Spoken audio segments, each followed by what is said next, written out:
Assalamualaikum warahmatullahi wabarakatuh. Perkenalkan, saya Esa Permana dari kelas MI 24, Program Studi Manajemen Informatika. Nah, di sini saya akan mendemokan ataupun mempresentasikan aplikasi saya, yaitu aplikasi Laundry, yang dimana aplikasinya itu berbasis web menggunakan framework Laravel. Nah, sebelum kita masuk ke aplikasinya, saya akan menjelaskan terlebih dahulu untuk struktur database-nya. Nah, ini untuk struktur database-nya. Jadi ada 5 tabel yang saya buat untuk di aplikasi kali ini. Yang dimana untuk tabel masternya itu ada 3. Ada customer, user, dan juga service atau tabel layanan. Nah, untuk customer ini ada customer code, customer name, phone address, dan untuk user itu ada nama user, email, password, dan role. Nah, untuk saat ini role yang ada itu cuma baru kasir aja yang udah berjalan di aplikasinya.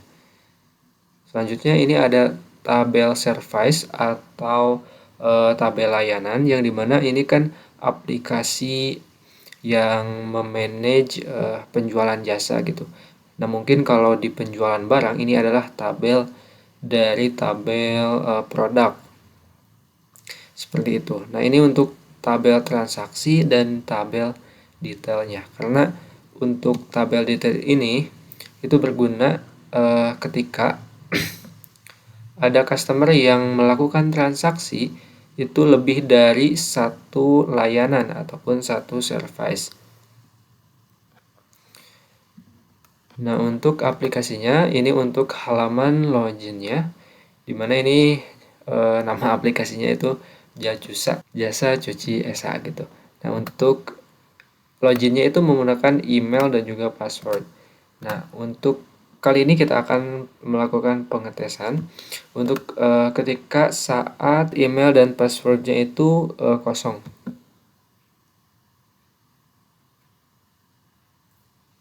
Nah, ini login gagal, email wajib diisi. Kita coba isi dulu emailnya.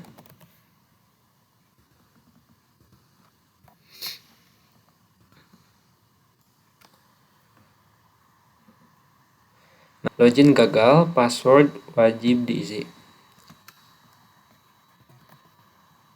Kita coba pakai email dan juga passwordnya itu sembarang.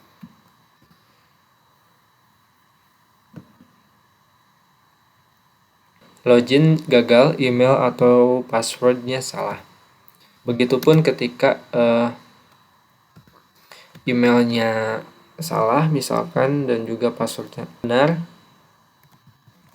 itu tetap yang ditampilkan adalah email atau password salah. Nah, ini karena saya pikir kalau misalkan dikasih tahu gitu yang salahnya, itu bakalan membuka celah untuk hacker. Nah, kalau misalkan ini kan nggak tahu email atau passwordnya yang salah gitu. Selanjutnya kita langsung aja masuk ke aplikasinya.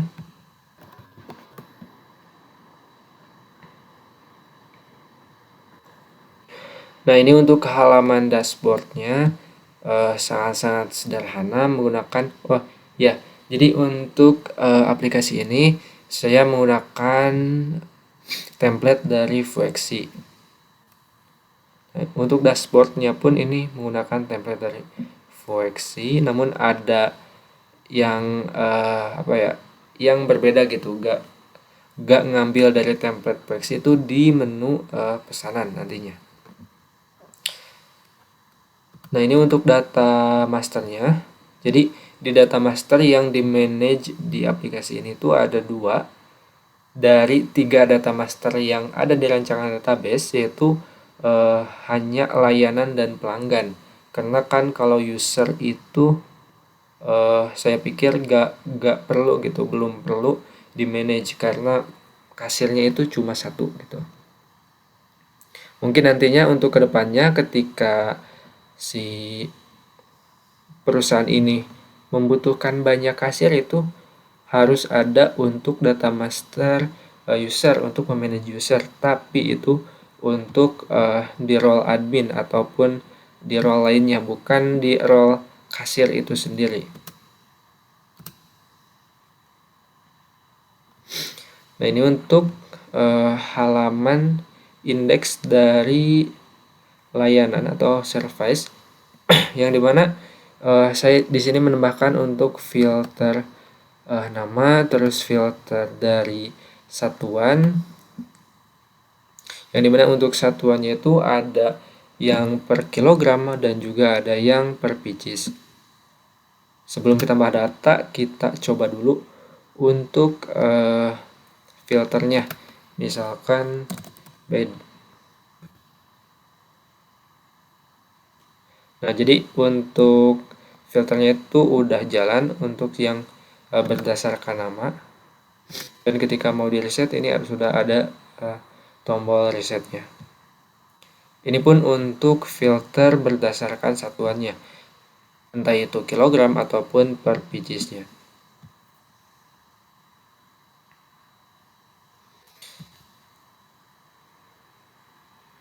Selanjutnya kita coba tambah data.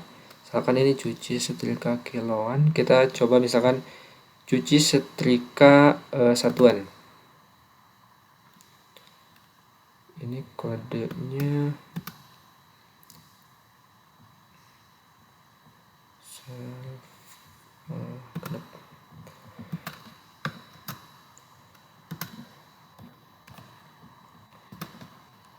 cuci setrika satuan.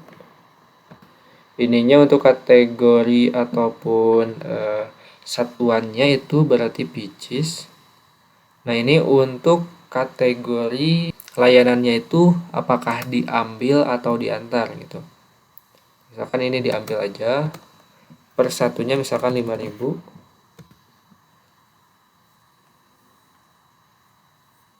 Oke, layanan berhasil ditambahkan. Tetapi meskipun ada tipe pengirimannya itu ambil atau antar, nah di aplikasi saat ini itu tidak men-tracking pengantarannya. Jadi cuma statusnya aja gitu. Jadi ketika ada proses pengantaran ke customer itu enggak di tracking di aplikasi ini ataupun belum di tracking gitu. Nah, sekarang untuk tambah data udah ada, udah bisa di page 2, ini pagination 2. Oh, sudah ada ternyata. Ini sudah ada, gak apa-apa. Nah, kita edit aja, coba edit sekalian. Misalkan ini cuci setrika satuan yang antar.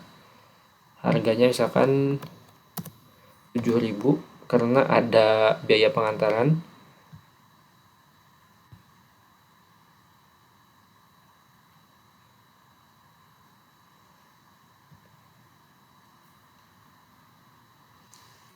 Nah, ini sudah terubah untuk harganya jadi 7.000. Nah, untuk edit berarti sudah jalan. Sekarang kita coba untuk hapus. Apakah Anda yakin data layanan akan dihapus? Ya, coba dihapus.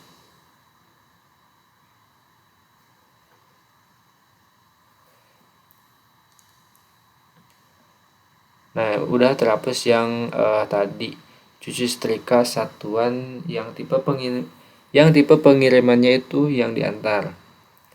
Nah, harusnya tadi ketika ada action relog ataupun ketika ada perubahan dan merefresh itu tetap harusnya enaknya di halaman yang diberikan actionnya gitu.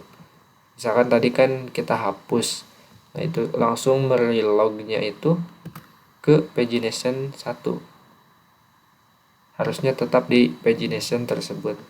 Misalkan tadi di 2, harusnya tetap di 2. Itu lebih enaknya, nanti mungkin kedepannya bisa diperbaiki. Selanjutnya untuk halaman pelanggan, menu pelanggan. Nah, untuk pelanggan ini filternya cuma pakai nama aja.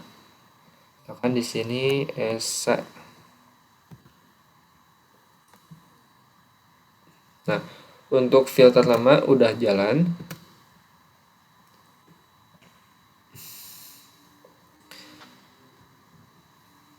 Kita coba untuk tambah data.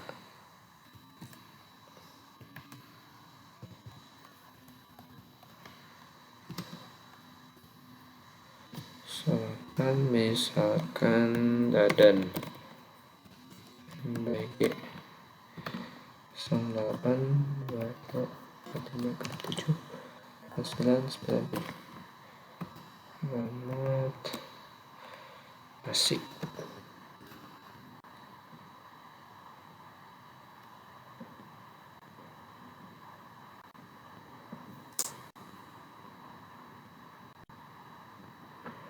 Nah, ini untuk customer berhasil ditambahkan. Nah, tadi atas nama customer Dadan MBG. Oke, sekarang kita coba untuk edit dulu. Namanya misalkan diubah, ininya diubah, misalkan jadi Bandung. Harusnya ini diisi alamat lengkap, tapi biar simple aja dulu sebagai contoh. Ya, ubah.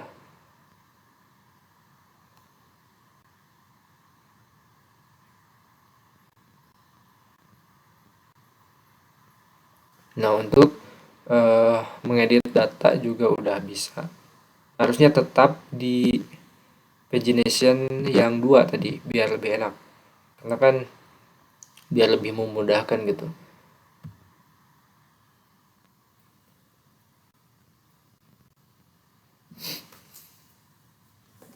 Sekarang kita coba hapus untuk user yang tadi.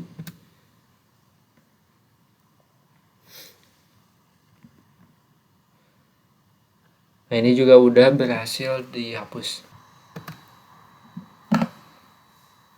Nah, sekarang langsung kita masuk ke modul transaksi. Jadi pilih pelanggan dulu ataupun bisa langsung menambahkan di sini. Nah, tapi karena saya itu menambahkan fitur auto chat gitu, jadi nanti ketika ada perubahan status, misalkan dari yang tadinya statusnya itu masih dicuci dan udah selesai dicuci lalu ke tahap penyetrikaan, itu ada notifikasi ke akun nomor WhatsApp-nya. Sini saya menggunakan Fonte.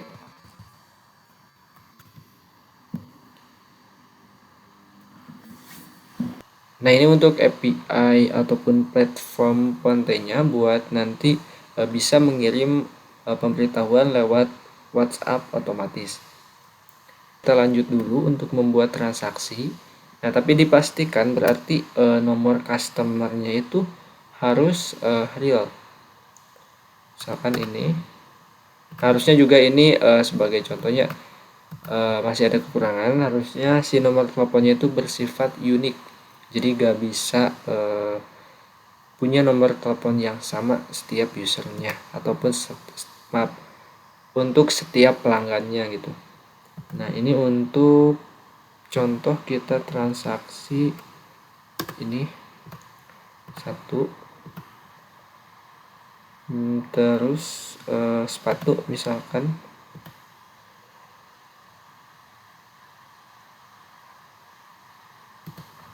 satu pasang. Nah, sekarang ini totalnya 20.000, kita bayarnya di awal. Simpan transaksi.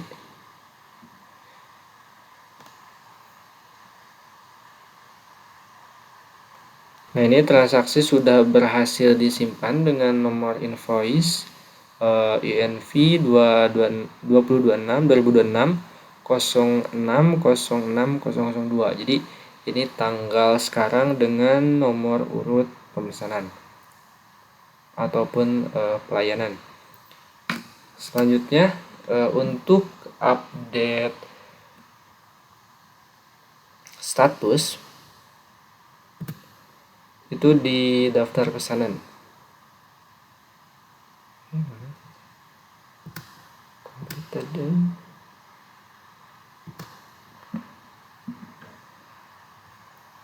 Nah, ini untuk pesanan yang barusan tuh nomor invoice-nya 002 di tanggal 6 bulan 6.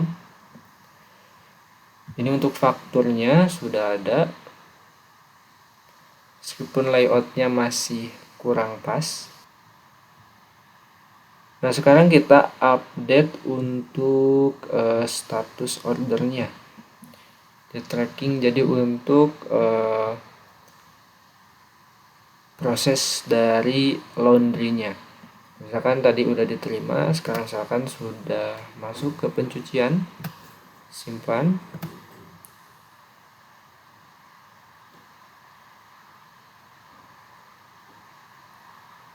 Nah, sudah berhasil diperbarui. Status ordernya sekarang washing ataupun di tahap pencucian. Jadi kita buka WhatsApp. Nah, ini untuk notifikasinya. Halo Supermana, notifikasi dari Jajusa Laundry. Cucian Anda sedang dalam proses pencucian. Nah, ini untuk pemberitahuan aja buat customer biar nantinya itu lebih enak ketika misalkan si pesanan dari customer itu sudah tahap mana gitu. Jadi customernya itu udah tahu. Nah, untuk filternya juga ini udah bisa berdasarkan nama, misalkan. Nah, ini nama-nama pelanggan yang namanya Esa, pesanan yang namanya Esa. Selanjutnya misalkan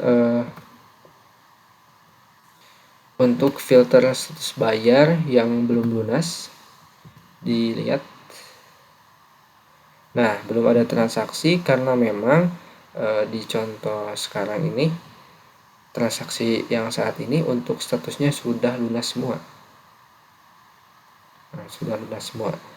Selanjutnya kita bisa filter juga untuk misalkan di tanggal 6 aja. Di tanggal 6 transaksinya.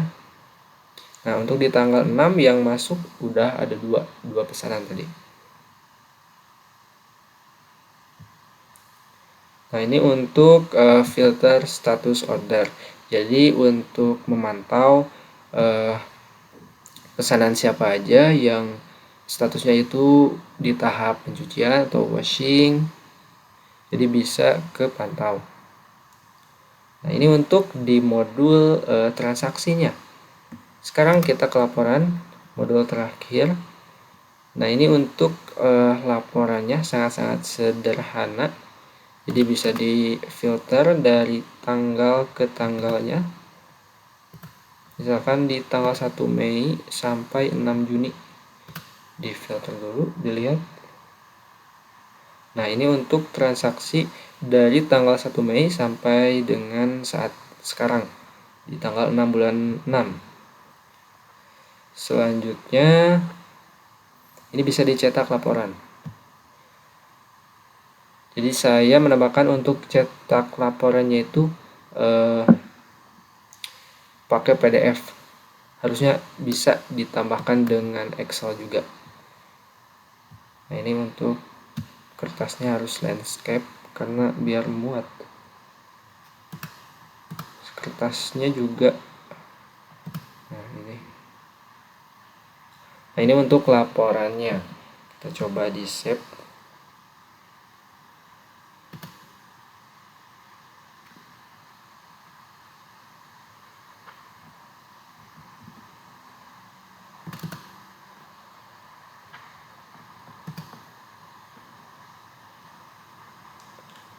Nah, ini untuk laporannya seperti ini.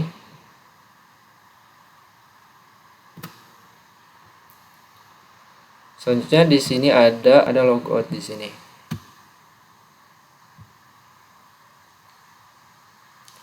Nah, untuk logout seperti itu. Jadi mungkin presentasi ataupun demonstrasi project saya aplikasi laundry berbasis web cukup sekian. Mohon maaf bila mana masih banyak kekurangan dari saya dalam penyampaian ataupun dalam hasil dari aplikasinya. Terima kasih. Wassalamualaikum warahmatullahi wabarakatuh.